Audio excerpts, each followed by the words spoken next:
ایک بچہ آ گیا، یتیم بچہ، اس نے آ کے عرض کی حضور 3 گھر میں افراد ہیں، میں، میری بہن اور میری بیوہ ماں، والد حضور چلے گئے اور آج نہ 3 دن ہو گئے روٹی کوئی نہیں کھائی۔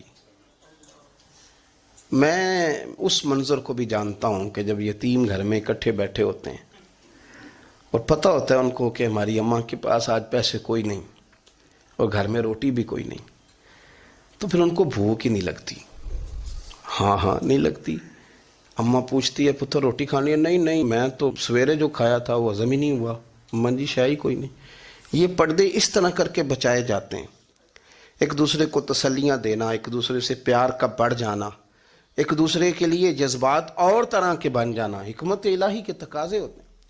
یا رسول اللہ صلی اللہ تعالی علیہ وسلم، بیوہ ماں ہے، یتیم بہن ہے، 3 دن سے کھایا کچھ نہیں، قربان جائیں۔